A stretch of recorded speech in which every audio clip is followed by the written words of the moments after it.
사자나 호랑이를 길들이는 맹수훈련 전문가들이 반드시 사용하는 도구가 있는데 그것은 등받이가 없는 그러한 작은 의자라고 합니다. 조련사가 의자의 네 다리를 사자의 얼굴에다가 들이대면은 사자는 어찌할 줄 몰라 한다는 거예요. 왜 그런가 하면은 사자는 의자의 네 다리에다가 동시에 신경을 쓰는 거예요. 그러니까 한꺼번에 여러 곳에다가 신경을 분산시키면은 그러면은 마취작용을 일으켜서 정신이 혼미해진다 그래요. 신경의 분화로 인해서 무기력한 상태에 빠지게 되는 거예요. 결국 맹수는 조련사의 명령에 고분고분 순종하게 되어지는 거예요. 사단이 인간을 유혹할 때에도 바로 이러한 관심의 분산으로 우리를 미혹합니다. 한꺼번에 여러 가지를 시킴으로 인해서 그래서 어느 것 하나도 충실하지 못하게 만드는 거예요. 인간은 대충, 적당히, 나중에, 이번만이라고 하는 그러한 어떠한 이유를 대고 그래서 결국 아무것도 제대로 하지 못하게 만드는 사단의 계략에 넘어가게 되어진다는 것입니다. 결국 인간의 생명이 끝나는 날까지 사단의 올무에서 벗어나지 못하는 거예요. 그래서 특별히 우리 성도로서의 신앙생활을 잘 하려면은 한 가지 일에 초점 맞춰야 된다. 그러니까 신앙생활을 잘 하려면은 단순해야 되는 거예요. 복잡하면은 실패하는 거예요. 여러 가지 것을 하려고 그러면은 오히려 분산되어서 아무것도 행하지 못하게 되어지는 거예요.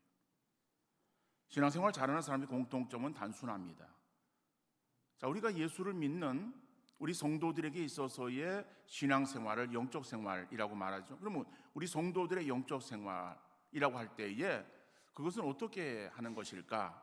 라고 우리는 생각할 수 있어요. 그러면은 신앙생활에 있어서는 이렇게 저렇게 여러 가지 그러한 그 이론들을 우리가 제시할 수 있어요. 그러나 가장 중요한 것은 무엇인가 하면은 예수님께서 어떻게 행하셨는가 라고 하는 것을 따라 행하는 것이 우리 성도들의 진정한 신앙생활, 신앙의 영적 생활이라고 말할 수 있을 거예요. 근데 오늘 본문에서 보니까 이 땅에 오신 예수님께서 행하신 두드러진 두 가지의 사역이 나오고 있는 것을 알 수 있습니다. 하나는 기도하셨고 그리고 기도를 마치신 뒤에 이어서 전도하셨습니다. 그래서 기도와 전도가 예수님께 행하신 가장 중요한 그러한 사역임을 우리에게 말씀하고 있어요. 자, 어떻게 하면 신앙생활 잘할 수 있겠는가? 어렵게 생각하지 마시고 예수님께서 행하신 일이 무엇인가를 깨닫고 깨닫는 대로 그대로 실천하는 그런 우리 성도 되어질 때에 그것이 신앙생활을 잘하는 그러한 비결이고 모습이라고 말할 수 있는 것이겠죠. 특별히 다음 주일에 우리는 예수랑 나눔 축제를 시행할 것입니다. 이것을 위해서 한 주간 주님께서 행하신 기도와 전도의 사역을 잘 새겨서 행하는 귀한 우리 성도님들 되어질 수 있기를 간절히 바랍니다. 첫 번째로 영적 원동력인 기도에 대해서 우리가 한번 생각해 보기를 원합니다. 오늘 35절, 본문 35절입니다. 새벽 아직도 밝기 전에 예수께서 일어나 나가 한적한 곳으로 가사 거기서 기도하시더니 라고 말씀하고 있습니다. 자, 그러면 예수님께서 할 일이 없어서 빈둥거리시다가 그냥 일찍 잠이 드셨고 일찍 잠이 들었기 때문에 일찍 눈이 떠져서 그래서 나가서 기도하셨는가? 만약 그렇다고 하신다면은 그 예수님의 삶은 오늘 우리의 삶과는 너무 다른 거예요. 만약 예수님께서 그러한 모습으로 행하셨다면은 우리는 그 예수님을 따라 행할 수가 없을 거예요. 우리는 너무 바쁘게 살아가잖아요. 그런데 예수님 그렇게 한가하신 분이 아니십니다. 예수님이 어떤 일을 행하셨는가? 오늘 성경을 통해서 우리가 볼 때에 우리가 마가복음 3장 1장 35절 본문의 앞에 나오는 그런 부분을 보면은 21절 이하에 안식일에 회당에서 가르쳤어요. 그리고 귀신 들린 사람의 귀신을 내어 쫓아주셨어요. 그리고 29절에 보니까는 회당에서 나오셔서 안드레 집으로 가시죠. 열병에 누워있는 베드로의 장모의 열병을 고쳐주시는 거예요. 자, 그러니까는 베드로의 장모 열병을 고쳐주고, 그리고 또 회당에서 가르치시고, 그리고 또 귀신도 내어 쫓아주는 그러한 일들이 사람들에게 소문이 나겠죠. 그러니까 소문이 나서 그 소문이 또 꼬리에 꼬리를 물고, 그래서 이 마을 저 마을로 그 소문이 퍼지게 되었어요. 그러다 보니까는 저녁 때쯤 되어서 사람들이 그러한 소문을 듣고 온 마을에서, 그러니까 온 마을이라는 것은 여러 그러한 그 마을들이 형성되어 있겠죠. 그러니까 쉽게 얘기하면은 우리의 시골 마을들을 보면은, 그렇죠? 모여 있는 그러한 그 마을들, 어느 마을은 뭐 100호, 어떤 마을은 뭐 한 큰 마을은 200호, 뭐 몇십 호, 이런 그 여러 마을들이 떨어져 있는 그런 거 마을들이 있을 거예요. 그런데 서로 연락이 되어져서 거기에서의 각종 병자들, 귀신 들린 그러한 사람들이 예수님께로 나와왔어요. 그러니까 선물때가 되었을 때에 그 예수님이 계신 그곳에 많은 사람들이, 병자들이 찾아온 거예요. 자, 데리고 왔을 수도 있고 찾아왔을 수도 있고. 그런데 그럼 이렇게까지 예수님께서는 그 모든 병자들을 다 고쳐주신 거예요. 그러니까 저물 때에 많은 사람들이 찾아왔고 예수님께서 그 병자들을 고쳐주셨는데 몇 시까지 일을 사역을 행하셨는지는 몰라요. 그러나 어떤 동안에 그들을 고쳐주시고 그들이 돌아간 뒤에 예수님께서 주무셨겠죠? 일찍 주무신 것은 아닐 거예요. 자, 밤 늦은 시간에 예수님께서도 이제는 취침하신 거예요. 그러니까 바쁘게 움직이시고 저녁 늦게까지 사역을 감당하신 예수님, 그 다음날 이른 새벽에, 그렇죠? 아직 날이 밝기 전입니다. 새벽 미명이에요. 밝기 전에 한적한 곳으로 가사 거기서 기도하시고 계시는 것을 볼 수 있습니다. 새벽 기도하시는 거예요. 그 전날 피곤하게 많은 사역들로 인해서 힘이 드셨겠지만은 그날 그 사역들을 다 감당하시고 그날 다음날 아침 일찍 일어나셔서 그래서 새벽 기도하시는 예수님의 모습을 말씀하고 있는 거예요. 자, 예수님의 기도는 오늘 본문에서만 나오는 것은 아닙니다. 특별하게 오늘 본문에서만 기도하신 예수님이 아니에요. 여러분, 예수님께서 12 제자를 세울 때도 그들을 세우기 전에 밤이 맞도록 철야기도 하셨어요. 예수님 공생애를 시작하실 때에 세례를 받으시고 성령에 이끌려 광야로 가셔요. 광야에서 40일 금식기도 하십니다. 십자가를 지기 전에 겟세마네 동산에서 밤이 맞도록 기도하셨던 예수님을 볼 수 있는 것 아니겠습니까?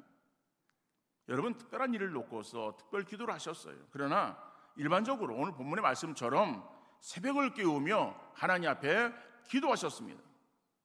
왜 바쁘신 가운데서도 이런 새벽 시간에 한적한 곳에 가셔서 기도했겠습니까? 바로 이것을 볼 때에 기도가 예수님의 습관이었음을 알 수 있습니다. 그래서 누가복음 22장 39절 말씀 보면은 예수께서 나가사 습관을 따라 감람산에 가심에 지 아들도 따라갔더니, 감람산에 가신 것이 습관을 따라 기도하러 가시는 거예요.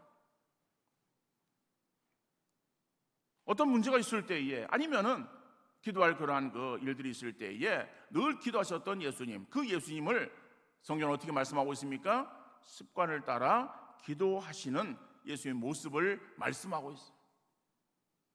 그러므로 우리가 다른 습관을 들이기보다는 기도의 습관을 들이는 우리 성도님들 되어질 수 있기를 간절히 바랍니다.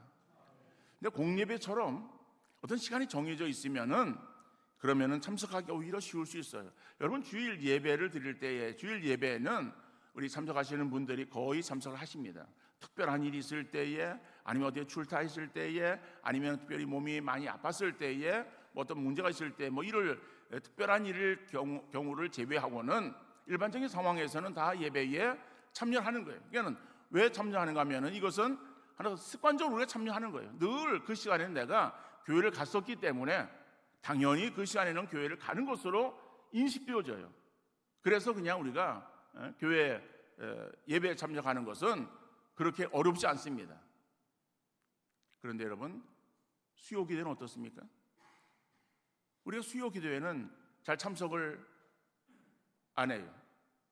그러다 보니까 그 시간은 우리가 당연히 가야 되는 것으로 여기는 것이 아니라 놓쳐요. 잊어버려요. 이거 벌써 목요일이네? 목요일이라는 것은 뭐예요? 어저께가 수요일이잖아요. 그러니까 수요일인데 수요일 저녁에 그냥 지나친 거예요. 뭐 특별한 일이 있어서 그래서 못 나오는 그런 경우도 있겠지만은, 또 시간이 안 맞아서 안 되어지는 경우도 있겠지만은 대부분의 사람들은 그렇지 않을 거예요. 저녁 시간이라서. 그래서 오려고 마음 먹으면 올 수 있는데 습관이 되질 않은 거예요. 그러다 보니까는 그냥 지나쳐 버리게 된다는 것이죠. 근데 기도는 더 그래요. 여러분, 우리가 기도한다라고 할 때에 어떠한 기도의 시간이 정해져서 계속해서 오던 그러한 시간이면은 그 시간에 계속해서 내가 참여해야 되겠다라는 마음을 가질 수 있어요. 그런데 교회 나오기가 번거로워서 집이나 다른 곳에서 기도한다고 할 때에 과연 우리 얼마나 기도에 전념할 수 있겠는가라고 하는 거예요. 예를 들어 810 기도회 전 8시부터 10시 사이에 교회 나와서 교회 기도하십시오라고 광고를 드립니다. 근데 그 시간에 와서 교회에서 와서 기도하고 가기가 번거롭다는 거죠. 그러다 보니까는 처음에는 그렇게 생각할 수 있어요. 그래, 뭐 그 시간에 내가 그냥 집에서 기도하면 되지 생각하는 거예요. 그러니까 집에서 기도하면 되지라고 하는 것은 이론적으로 맞아요. 그러나 그 습관이 되지 않았어요. 그러다 보니까는 그 시간을 그냥 지나치는 거예요. 넘어가는 거예요. 넘어가면서 그래서 기도해야지라고 하는 그런 그 마음이 들다가도 또 환경이 여의치가 않아요. 그러다 보면 그냥 넘어가. 그러다 보면은 그게 하나 습관이 되어가지고 자연스럽게 기도하지 않는 거예요. 한 주말 지나도 기도하지 않아. 근데 주일에 오면은 또 광고에 810 기도에 참석하십시오라고 광고는 해요. 그러니까 그런 소리가 내게 굉장히 부담으로 들려지는 거예요. 저 광고 안 했으면 좋겠는데 라고 하는 그런 그 마음을 가질 수 있다는 것이죠. 여러분, 우리는 그렇게 생각할 수 있습니다. 지금은 내게 아무런 어떤 문제가 없어서, 그래서 기도의 제목이 없어서 내가 기도하지 못하지, 내게 어떤 그런 문제가 발생되어지면은 그 문제를 가지고 내가 기도 열심히 할 수 있습니다 라고 이렇게 생각할 수 있을 거예요. 여러분, 세상 말도 고기를 먹어본 사람이 고기를 먹는다고, 신앙생활이 있어서도요, 기도를 하던 사람이 문제를 만났을 때 기도할 수 있는 거예요. 평상시 기도하지 않으면요, 어떤 문제를 만나도 기도할 수 없어요. 이사야 38장 2절 3절 말씀 보면은 히스기야가 얼굴을 벽으로 향하고 여호와께 기도하여 이르되 여호와여 구하오니 내가 주 앞에서 진실과 전심으로 행하며 주의 목전에서 선하게 행한 것을 기억하옵소서 하고 히스기야가 심히 통곡하니라고 말씀해요. 여러분, 이 이사야서의 그러한 이 말씀의 배경이 무엇인가 하면은 히스기야는 왕이에요. 남유다 왕이었습니다. 왕인데 그에게 병이 들렸어요. 병이 들었는데 그 병이 어떤 병인가 하면은 죽을 병이에요. 그래서 하나님께서는 이사야 선지자를 통해서 가서 히스기야 왕에게 전하라. 너는 죽고 살지 못하리라. 너는 죽을 병이 걸렸다라고 하는 것을 지금 이사야 선지자가 가서 히스기야에게 지금 전하는 거예요. 선지자는 하나님 말씀을 받아서 그대로 전하는 것이 선지자의 사명이에요. 그래서 히스기야 왕에게 정말 그 어려운 그런 이야기를 했어요. 그리고 돌아가는 거예요. 자, 그럴 때에 그 소리를 들은 히스기야 어떤 반응을 보이는가 하면은, 이제는 내가 죽을 병에 걸렸으니까는 이제는 어떡하나, 낙심하거나 절망하거나 좌절하거나, 다른 어떠한 의사들, 왕이니까는 의사들이 뭐 그 나라에 없었겠습니까? 의사들을 데려와라. 그래가지고 자기를 진찰하라고 그렇게 명령을 내릴 수 있지 않긴 안 하겠습니까? 근데 이 히스기야는 그렇게 하지 않았어요. 얼굴을 벽으로 향하고 라고 하는 것은 이제는 전적으로 하나님만을 내가 바라봅니다 라고 하는 그러한 그 자기의 어떠한 마음의 표시예요. 그러면서 그가 하나님 앞에 기도하는 그러한 기도가 무엇인가 하면은, 여호와여 구하오니 내가 주 앞에서 진실과 전심으로 행하며 주의 목전에서 선하게 행한 것을 기억하옵소서. 다시 말하면 하나님, 내가 하나님을 찾았고 하나님 앞에 늘 기도하며 하나님을 구한 그러한 신앙의 모습을 내가 이루지 않았습니까? 하나님, 나를 기억해 주옵소서라고 히스기야가 그렇게 기도하고 있어요. 그러니까 히스기야는 평상시에 하나님을 늘 찾아서 하나님 앞에 기도하며 하나님의 도우심을 구하던 사람이에요. 그러한 사람이었기에 그에게 정말 어려운, 포기할 수밖에 없는 그러한 상황이 자기에게 주어졌을지라도 그는 포기하지 아니하고 낙심하지 아니하고 더 간절히 하나님을 향해서 하나님 앞에 부르짖어 기도하는 그러한 히스기야를 우리가 보게 되어집니다. 여러분, 기도는 우리의 원동력이 되고 기도할 때 우리는 하나님의 은혜로 능력 있는 삶을 살아갈 수 있습니다. 하나님의 뜻을 찾아 구하며 하나님이 원하시는 온전한 삶을 살기 위해서 기도의 습관을 들이는 우리 성도님들 되어질 수 있기를 간절히 바랍니다. 습관은 저절로 이루어지는 것이 아니에요. 하다 보면 습관이 형성되어지는데 정기적인 기도의 시간을 정해서 기도의 습관을 들이는 여러분들 되어질 수 있기를 간절히 바랍니다. 습관을 따라 기도하셨던 예수님이지만은 오늘 본문에서 마가는 예수님께서 어떤 특정한 일을 앞두고 먼저 기도하셨다라고 말씀하고 있어요. 예수님께서 어떠한 이제 기도하는 것은 습관이었어요. 그래서 습관적으로 새벽에 기도하시던 그러한 예수님을 자들이 알고 있었기 때문에 사람들이 예수님을 찾으러 옵니다. 아마 그 사람들은 어떠한 사람들이었겠는가? 물론 성경에는 그 사람들의 명확한 그 대상에 대해서 설명하고 있지는 않습니다. 그래서 우리 추측해 보건대 아마 그들은 그 전날 병고침 받은 사람 중에서 혹시 빠진 사람들, 다시 말하면 뭐 늦게 왔다든지 아니면은 미처 못 오고 소문만 들어가지고 그리고 병 나은 사람들 이야기를 듣고서 그리고 그 다음날 내가 찾아가야 되지라고 하는 그런 거 마음을 가지고 아침에 일찍 새벽처럼 와서 안 되면은 내가 먼저 가서 자리를 잡아서 번호표라도 받아야지 뭐 이런 마음으로 나온 사람인지 모르겠어요. 어떻든 간에 문제를 가지고 있는 사람이에요. 그런 사람이 예수님을 찾아옵니다. 와서 찾으니까는 저들이 그 소리에 아마 깨서 그래서 상황을 알아보니까 그런 것이고 그래서 제 아들은 예수님께 지금 어디에 계시는지를 알고 있었어요. 그래서 예수님이 기도하시던 그 기도의 자리에 가서 예수님에게 예수님 지금 사람들이 예수님을 찾아왔습니다 라고 알려주는 거예요. 그러면은 예수님께서 그래? 사람들 찾아왔으니까는 가서 내가 그럼 고쳐주지. 그래서 정말 어떠한 자기 어떠한 유익이나 영광이나 뭐 이런 것들을 추구하기 위해서 그래서 그들에 가가지고서 그 일을 행하신 것이 아니에요. 예수님께서는 지금 더 중요한 일을 앞두고 그것을 위해서 지금 새벽 일찍 일어나서 기도하시고 계시는 예수님을 볼 수 있다는 것이죠. 그래서 찾아오는 그러한 그 제자들에게 아니다. 내가 더 중요한 일을 해야 된다라고 말씀하시는 거예요. 바로 그것은 다른 가까운 마을들로 가자. 내가 거기서도 전도하리니 내가 이를 위하여 왔노라라고 그렇게 말씀하시는 거예요. 여러분, 우리도 예수랑 나눔 축제라고 하는 큰 일을 앞에 두고 있습니다.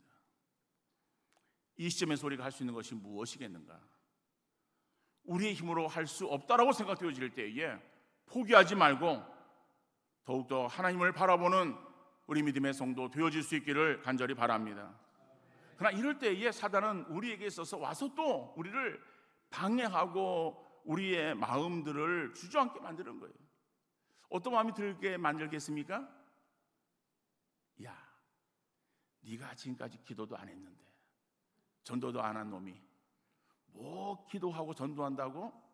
야야야, 그만둬, 그냥 말어 라고 우리의 마음을 그렇게 노락질할 거예요. 그러면 이제 그런 마음이 들 때에 우리가 그렇게 반응할 거예요. 그래, 뭐 내가 뭐 한 게 뭐가 있나?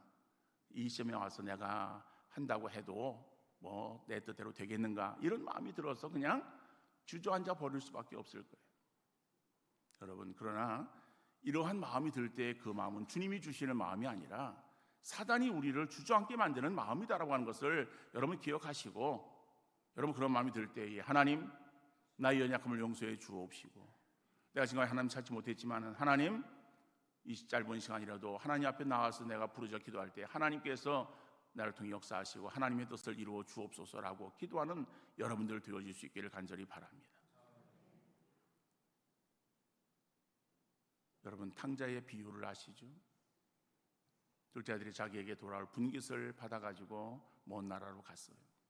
그리고 다 재산을 탕진했어요. 손에 아무것도 없어요. 그리고 이제는 먹고 살기 위해서 어디 가서 구걸하며 어디 가서 일자리를 찾으려고 해도 마땅한 데가 없어요. 자기 신세가 처량합니다. 이제는 내가 어찌할까? 라고 하는 그러한 그 마음을 가지고 결국 아버지 집을 생각하는 거예요. 그리고 내가 아버지 집에 가서 아들로 나를 받아달라고 하는 것이 아니라 품꾼의 하나로 나를 써달라고 내가 아버지에게 가서 좀 염치 없지만은 도움을 좀 요청해야 되겠다 라고 그런 그 마음을 가지고 무거운 발걸음으로 아버지 집을 향해서 나아갑니다. 그럴 때 아버지가 그 아들을 내칩니까? 마다합니까? 아니에요. 그 아들을 기다리고 있는 아버지, 그리고 그 아들이 상어가 먼데 멀리인데도 불구하고 아들을 알아보았어요. 그리고 오는 그 아들을 기다리는 거예요. 그리고 왔을 때에 그 아들을 끌어안습니다. 입을 맞추고, 그리고 또 그 옷을 벗기고 새 옷을 입히고, 그리고 그를 위해서 잔치를 벌여주는 거예요. 이렇던 내 아들이 다시 돌아왔다라고 기뻐하는 아버지의 모습, 이 모습이 하나님의 모습인 줄 믿으시기를 바랍니다. 우리가 연약함 가운데에 하나님을 찾지 못하는 그러한 가운데 있을지라도 다시 이제는 하나님 나를 도우소서, 나에게 은혜를 베풀어 주옵소라고 하나님을 찾아 나올 때에 하나님께서는 우리를 맞아주시고, 그래 내가 너를 기다렸다라고 우리를 안아주시는 하나님이신 줄 믿으시기를 바랍니다. 힘들고 어려울 때에 우리가 하나님을 떠나는 것이 아니라 더 하나님의 품 안으로 달려드는 그러한 믿음의 성도 되어질 수 있기를 간절히 바랍니다. 내일부터 있는 특별 새벽 기도에 다 참석하셔서 짧은 시간이지만 우리 같은 마음을 가지고 부르짖어 기도하는 우리 교회와 성도 다 되어질 수 있기를 간절히 바랍니다. 두 번째는 영적 사명을 우리가 감당하시는 예수님을 볼 수 있습니다. 오늘 본문 38절 39절 말씀 보니까 이르시되 우리가 가까운 마을들로 가자, 거기서도 전도하리니 내가 이를 위하여 왔노라 하시고, 이에 온 갈릴리에 다니시며 그들의 여러 회당에 전도하시고 또 귀신들을 내쫓으시더라. 예수께서 이 땅에 오셔서 행하시는 귀한 영적 사명이 있는데 바로 그것이 전도라고 말씀하시고 계세요. 고든 맥도널드라고 하는 사람은 현대인들은 대개 두 종류의 삶을 살아간다라고 말을 합니다. 한 종류는 충동적인 삶을 살아가는 사람입니다. 또 하나는 소명에 의해서 살아가는 사람이다라고 하는 거예요. 그러니까 충동적으로 살아가는 사람은 어떤 사람인가라고 하면은 그때그때의 상황이나 분위기에 따라 살아가는 것을 말하는 거예요. 그러니까 환경에 이끌려 살아가는 그러한 그 사람을 가리켜서 충동적인 삶을 사는 사람이다라고 말할 수 있다는 것이죠. 그런데 사명에 의해서 살아가는 사람은 철저한 계획과 준비된 삶을 살아가는 거예요. 어느 것이 우선되어야 되는지, 무엇이 중요한지를 생각하고 깨닫고 그것을 향해서 나아가는 사람을 말하는 거예요. 근데 우리 주님은 오늘 본문에 나오는 그러한 그 모습은 사명에 따라 살아가는 그러한 모습을 나타내고 있습니다. 지금 많은 사람들이 주님을 기다리고 있다라고 이렇게 이야기를 들어요. 그럼 가서 그러면은 그들을 환영 가운데서 그들을 고치고, 그래서 그러면 예수님 최고입니다라고 해서 예수님에게 영광 돌리는 그러한 일들이 있을 수 있지 않겠어요? 예수님께서 그것을 마다하셨어요. 왜냐하면 예수님께서 계획하신 일이 있어요. 내게 주어지는 사명이 무엇인가를 주님은 분명히 아셨어요. 그것을 목적으로 지금 하루를 시작하고 계시는 거예요. 그러기 전에 먼저 기도하시는 거예요. 그러니까 기도는 그 사명 감당을 위해서 기도하신 것이고, 그 기도가 마쳤을 때에 이어서 예수님은 사명 감당을 위해서 나아가셨다라고 하는 거예요. 충동적으로 자기 어떠한 이익이나 자기 어떠한 그런 상황에 이끌려서 이리저리 다니시는 것이 아니라 사명에 의해서 움직이시는 그러한 예수님의 모습을 말씀하는 거예요. 내가 가까운 마을들로 가서 거기서 전도하는 것, 이것이 내게 있어서의 사명이다. 내가 이를 위하여 왔다라고 그렇게 말씀하고 계시는 거예요. 여러분, 전도하는 거 우리 교회의 빈자리 채우기 위한 것 아닙니다. 내가 몇 명 전도했는데 라고 하는 자기 어떠한 전도한 사람의 수를 드러내기 위한 것이 아닙니다. 만약 그것이 목적이란다면 전도는 하나의 어떤 수단과 목적이 될 수밖에 없는 거예요. 전도는 우리에게 있어서 수단과 목적이 아닙니다. 전도는 우리의 사명입니다. 사명은 꼭 해야 되는 거예요. 그러니까 전도는 해도 되고 안 해도 되는 것이 아니라 때려든지 못 얻든지 우리가 전도는 해야 되는 것이다라고 하는 거예요. 왜? 우리에게 주어진 사명이기 때문에. 여러분, 우리가 이러한 전도가 내게 주어지는 사명인 것을 우리가 깨닫고 그것에 우리가 더 최선을 다할 때 하나님께서는 우리에게 하나님 나라의 확장이라고 하는 선물을 주신다라고 하는 거예요. 이 말을 쉽게 표현하면은 우리가 교회 부흥을 위해서 전도하는 것이 아니에요. 교회 부흥을 위해 전도하면은 전도는 하나의 수단과 목적이 되는 거예요. 그러나 전도하는 것이 우리가 해야 될 사명이라고 하는 것을 확신하면서 전도에 힘쓸 때에 하나님께서 우리 교회에 교회 부흥이라고 하는 은혜를 베풀어 주실 줄 믿습니다. 그러므로 교회 부흥을 위하여 전도하는 것이 아니라 전도가 우리에게 주어지는 사명인 것을 깨달아 주님처럼 전도에 힘쓰는 우리 교회와 성도들이 다 되어질 수 있기를 간절히 바랍니다. 다음 주일에는 예수사랑 나눔 축제가 있는 주일이에요. 우리가 주인 되어서 교회에 오는 새로운 사람들을 초청해서 함께 말씀을 들으며 그들을 주님께로 인도하는 그러한 일들을 감당할 수 있는 우리 모두가 될 수 있기를 바랍니다. 물론 우리가 교회 주인은 아니에요. 그러나 주인 의식을 가지라고 하는 얘기예요. 여러분, 주인 의식과 종업원의 의식은 달라요. 주인 의식, 식당에 가면 어떻습니까? 주인은 그 오는 손님들을 대할 때에 정말 한 사람이라도 친절히 대하여서 그들에게 좋은 인상을 심어주어서 다시 찾게 만들고자 하는 마음으로 가득 찬 사람이 주인이에요. 종업은 어때요? 내가 월급만 받으면 되는데 뭐 오는 그런 손님 내게 별로 달갑지 않은 거예요. 사람이 많으면 괜히 힘만 들고 내게 생기는 유익이 없다 보니까는 대충 적당하게 하려고 하는 거예요. 교회에 처음 오는 사람들은 먼저 신앙생활을 행하고 있는 우리 성도들이 어떤 사람들이고 그들이 교회를 얼마나 사랑하는지 그리고 자기들에게 얼마나 관심을 가지고 대하는지에 대해서도 관심이 있어요. 그런데 교회에 와보니까 자기를 맞이하는 그러한 사람들도 소홀히 대하고 또 참석하는 사람도 얼마 되지 안 돼서 적은 자들이 앉아있는 자리가 바늘방석 같다고 한다면은 그들은 다시 교회에 가고 싶은 마음을 갖지 못할 거예요. 그래서 우리가 얼마나 사람들이 오던 관계없이 우리가 함께 예배를 드리면서 그들의 마음에 편안함을 주면 오히려 그들은 편안한 가운데서 또 말씀을 들을 수 있고 함께 우리가 예배를 드릴 수 있게 되어지는 것이겠죠. 마치 호객 행위하듯 너무 심하게 접근해서 대한다면 부담스러울지만은 또 너무 무관심한 것도 문제라고 할 수 있어요. 그러므로 지혜롭게 상황을 보고 또 상대에게 정중하면서도 깍딱하게 대하며 친절을 베풀 때에 좋은 호감을 가지게 되어질 것입니다. 그러므로 이번 예산화 축제에 우리 모든 성도가 이제 남은 한 주간 기도와 전도에 힘쓰는 여러분들 되어질 수 있기를 간절히 바랍니다. 당일에 우리 모두 참석하여 우리에게 주시는 은혜를 누리며 전도 행사에 함께 참석하는 그런 우리 교회 성도 다 되어질 수 있기를 간절히 바랍니다. 이번 전도 행사에 하나님의 특별한 은혜와 사랑이 풍성하게 임하는 놀라운 역사가 있어질 수 있기를 주님 이름으로 축원합니다. 거룩하시고 사랑